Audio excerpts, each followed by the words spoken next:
I'm going to put this down.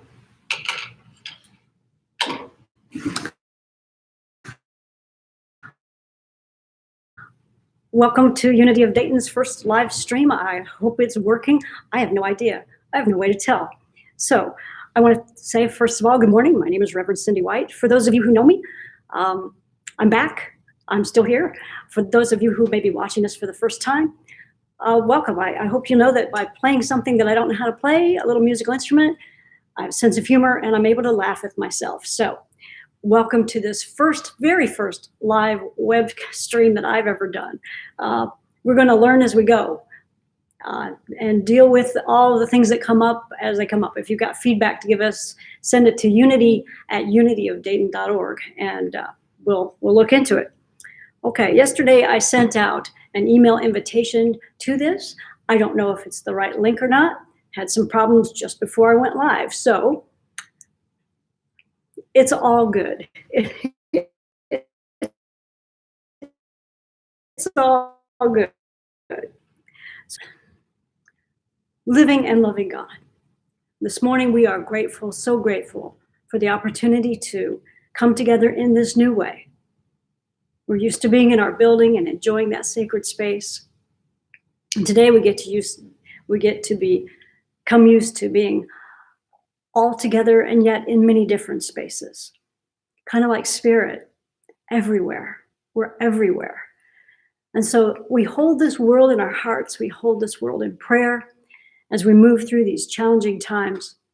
And we remember that God is right here in the midst of us.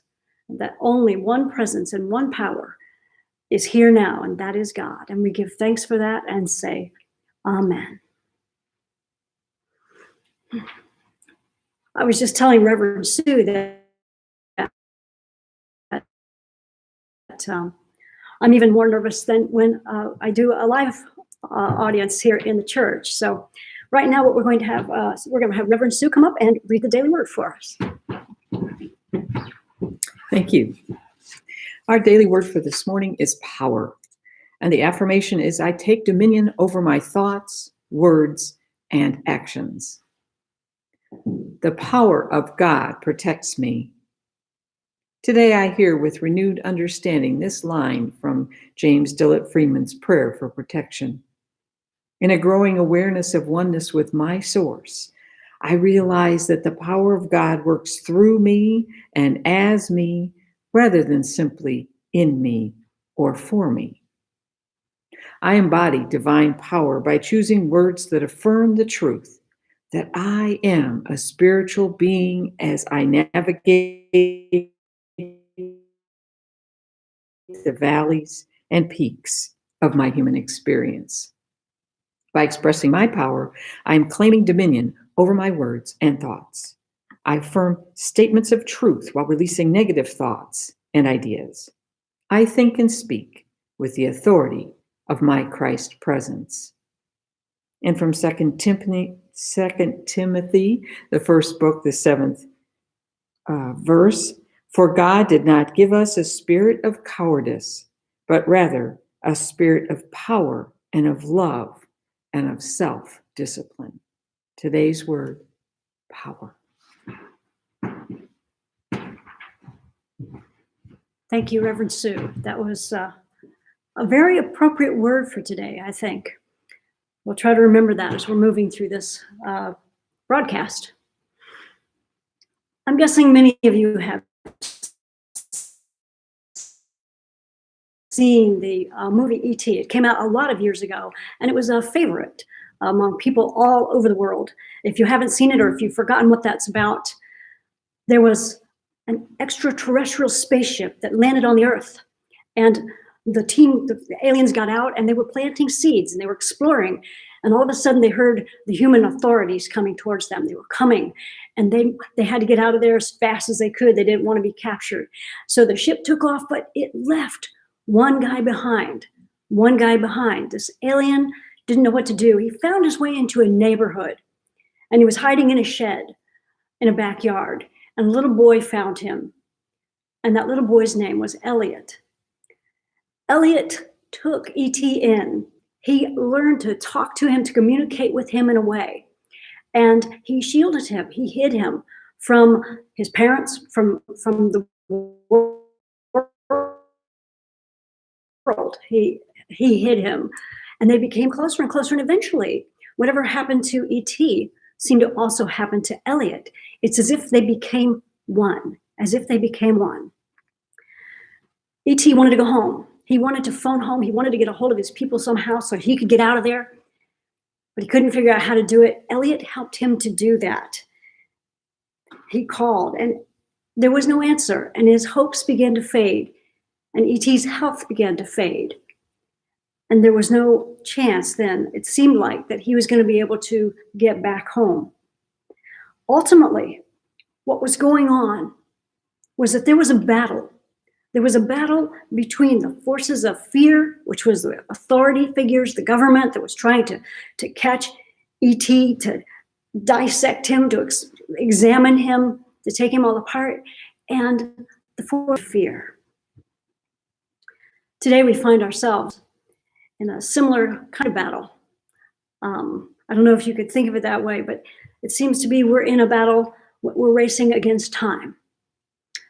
Right now, the world is being gripped in this coronavirus COVID-19 pandemic, and there's a race between the virus itself and between the people who are trying to come up with a solution, the people that are trying to, the medical professionals that are trying to come up with enough resources to care for everyone who's coming down with the virus. And this seems like it's a race between developing this treatment options and the virus, contracting the virus, and many, many people are dying. On a deeper spiritual level, I believe that the race that we're seeing now, the contest, the challenge that we're experiencing now with COVID-19 is very much the same as the battle that we saw in the movie E.T. We're being called to make a choice between love and fear, not just as individuals, not just as communities, not just as nations, but globally. Right now, there's a choice between love and fear, and love is calling. It's not an easy choice to choose between love and fear.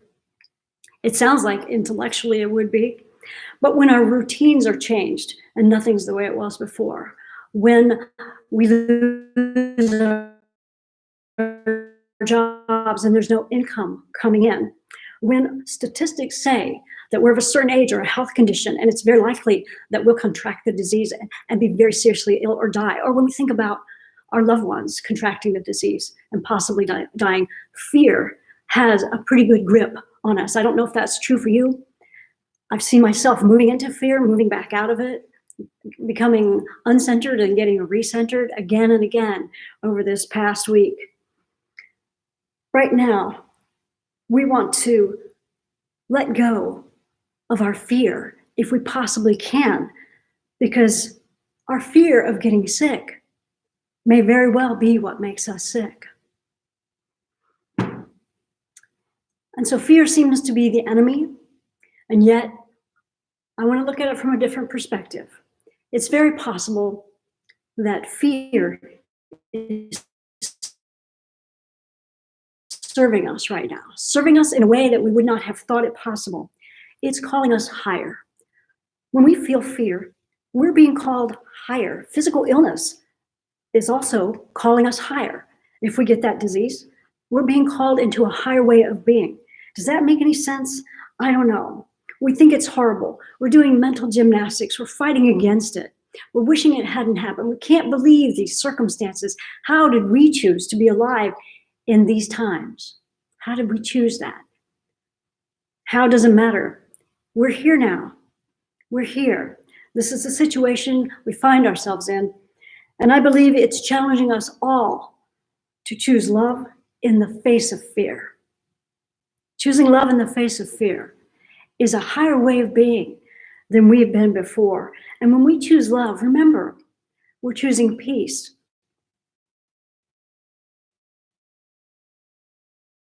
We're choosing power. We're choosing strength. We're choosing God. Now, we've all heard it said that we're created in the image and after the likeness of God. And God is spirit. God is non-physical energy. God is beingness. God is intelligence, wisdom, pure positive energy. God is all of those things. And as the image and likeness of God, we are physical extensions of God. We are part of that as well. We're co-creators with God. We create through our thoughts, and thoughts are energy. Remember that. Every thought has its own vibration. It has its own energy. And up to now, we just kind of created by default. We look at the world around us, we react to it, we see, what's going on, and we react emotionally and have thoughts based on that.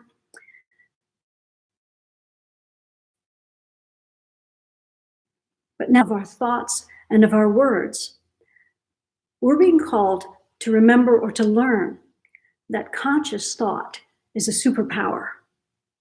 Conscious thought is a superpower. It's what Charles Fillmore, the co-founder of Unity, called one of our 12 powers, the 12 powers of humankind. That superpower is calling us. Love is calling us. Can you hear that calling? Now, many of us are already awake to the idea of conscious thought. Many people are just now waking up. There's a whole lot of people that are going to be coming on board in a short amount of time. And we each have a choice to make, a powerful choice. How will we answer Spirit's call? Will we choose love or fear? With every thought, we get to decide whether we're going to dial into 1-800-NOW-FEAR or 1-800-NOW-LOVE. Those are the choices. We can dial into fear, and then we can remember that there's another option. We have another choice. When we've dialed into fear, we can hang up. We can just hang up. We can catch our breath. We can be still for a moment. We can phone home. We can phone home and dial back into love. Because we all know what happens when we choose fear, right? When we choose fear. Well, I want to tell you my brief story. Some of you have already heard it, but I'll make it very short. When I went to ministry school back in 2008, sold my house, moved out there, was sure I was going to have a job, bought a fixer-upper home, which used up all my money in a very few months. So much money went into the house, and the job didn't materialize. So there I was, looking at no money, no income, no social support system, because everybody I knew was back in Dayton, Ohio. And the fear started to get to me. The fear started to get to me. One night, as I was lying awake, I started thinking, I could starve. I don't even have the money to get back home. What am I going to do? I was just totally bound up in that situation. I had fear on the line. I had dialed into fear, and I couldn't think of anything else, because when you're on the line with fear, that's the only call you can make in that moment. You got to find a way to hang up, find a way to hang up. And so what happened was I remembered somehow Spirit spoke to me and said, call Silent Unity. Okay. Some of you know Silent Unity, the 24-hour prayer service of Unity. Someone is always there 24 hours a day. You can call and talk to a live person. And so that's what I did. I called in and I talked to a live person. That phone number is 1-800-NOW-PRAY. 1-800-NOW-PRAY. And so I did that. And after I'd called Silent Unity and that blessed being had prayed with me for a few moments, I was able to hang up on fear. I was able to dial back into at least some semblance of normalcy. And I went back to sleep. And things don't look so scary in the light of day. Sometimes they're scariest in the middle of the night. Charles Fillmore, the co-founder of Unity, stated this affirmation: my doubts and fears are dissolved and dissipated. In confidence and peace, I rest in God's unchangeable law. My doubts and fears are dissolved and dissipated. In confidence and peace, I rest in God's unchangeable law. And we can each do that. We can each dial in to peace, to love. And remember that God's unchangeable law always supports us in doing that. So what happens when we decide to choose love? Can we imagine what that might look like?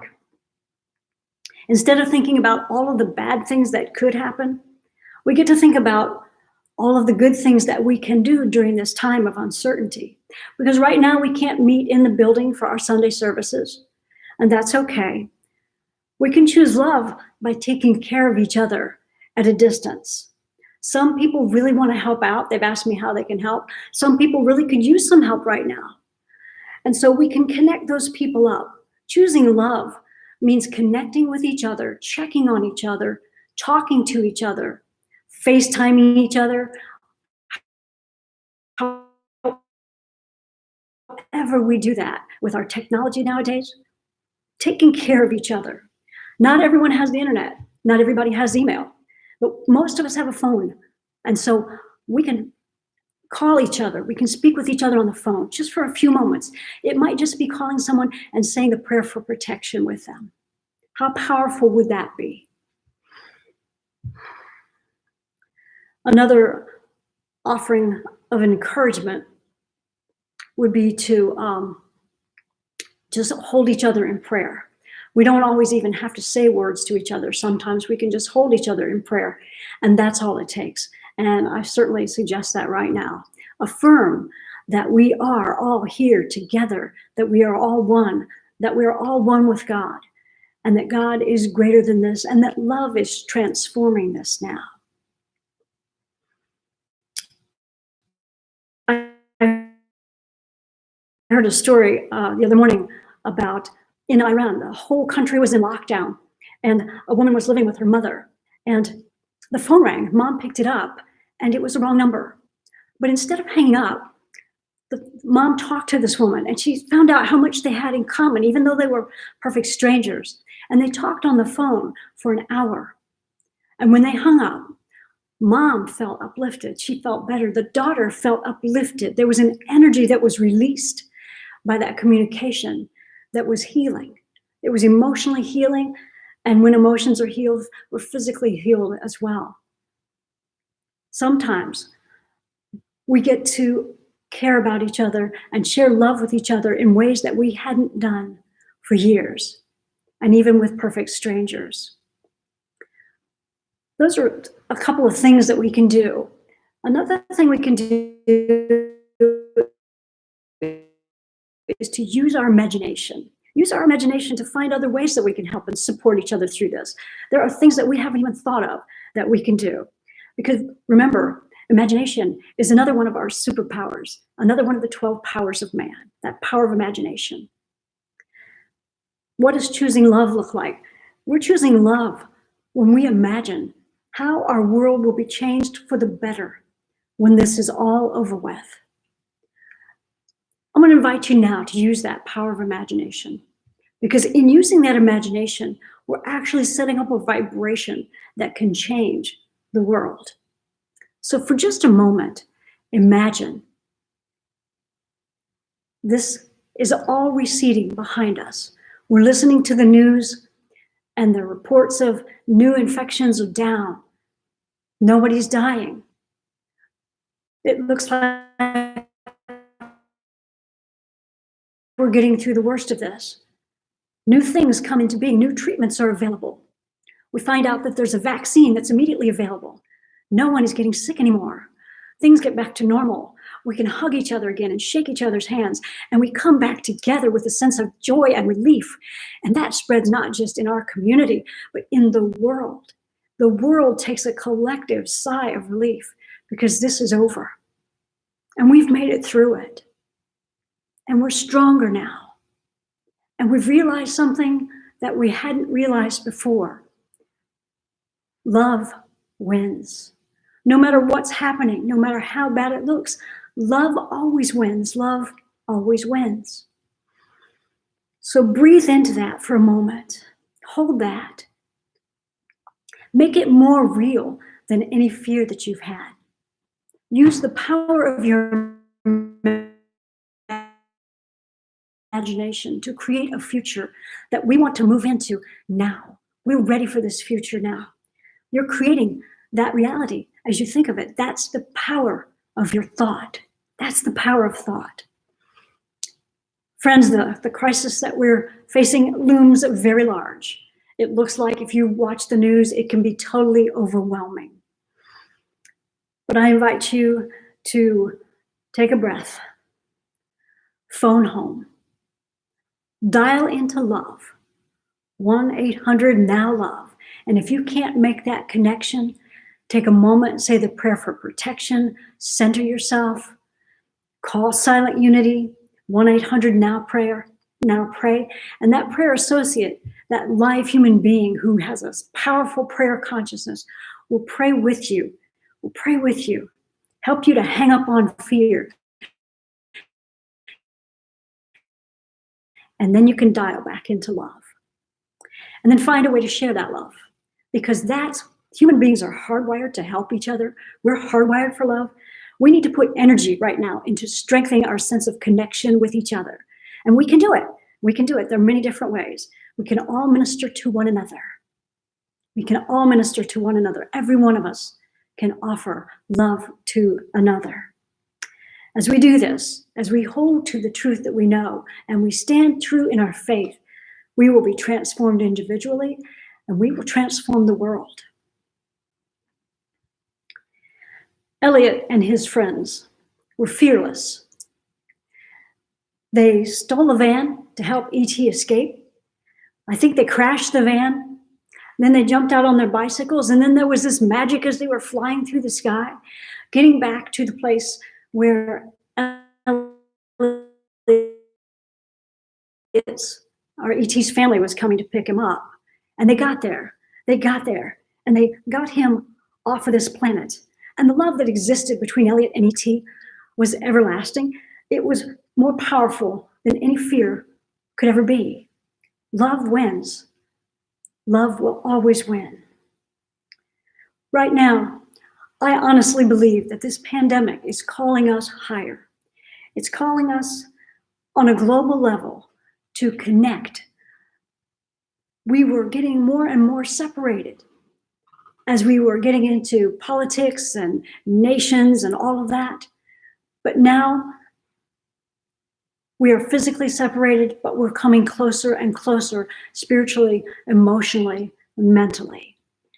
And so when this time is through, when we've come together, when we know that we're all interconnected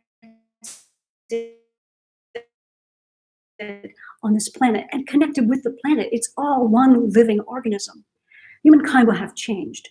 It will have changed for good. That's the way we're going. And we're not going to look back. We're moving in that direction. So just hold on. Choose love. Keep dialing into love, sharing love with other people. We're about to learn that when we hang up on fear and negativity and we dial into love, there is going to be enough energy released in all of our interactions, all of our connections. There is going to be enough energy released that it will heal the planet. It will heal the planet. We'll all be healed. And so hold on to that. Love is transforming this. Look forward to that day. Keep thinking about it. Stay present to that idea, because that's the truth.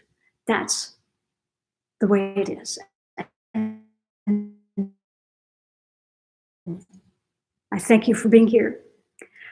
We just know that we've got a lot on our plates, a lot to think about, but we can keep tuning back in, keep dialing back in to love. I want to make an announcement. We always have announcements after the Sunday message. At this time, if you're willing and you're able to donate financially to Unity of Dayton, we will be honored to receive your love offerings. You can mail checks into the office, or you can go to the website and click on the link there, or you received an email from the church. You can click on the donate link in that email. Whatever you choose to donate, we thank you and we bless you for it. We know that God is our source, and we're moving through this with a prosperity consciousness. So we're not worried about money. We're just still in a position of gratefully receiving. So thank you for that. We've got a Zoom call coming up later this afternoon. If you received the message in the email, you need to, in the next hour, to go to zoom.us and download the app or download the software. It only takes a minute. And then click on that link in the email. And, 99 of my best friends and I are going to try and get together and have an online conversation. If you're using a computer, you'll actually be able to see each other. There's more information about that in the email. So for now, I just want to thank you all and bless you all. This is not the easiest of time, and yet we signed up for it. We said yes to it. And I'm here. Reverend Sue is here. We'll be holding you all in prayer. The prayer team is holding you in prayer. Be sure to send us an email at unityofdayton.org if you want to get on our mailing list. The power of God protects us, and the presence of God watches over us. Wherever we are, God is. And all is well. Thank you, and God bless you, my friends. Namaste.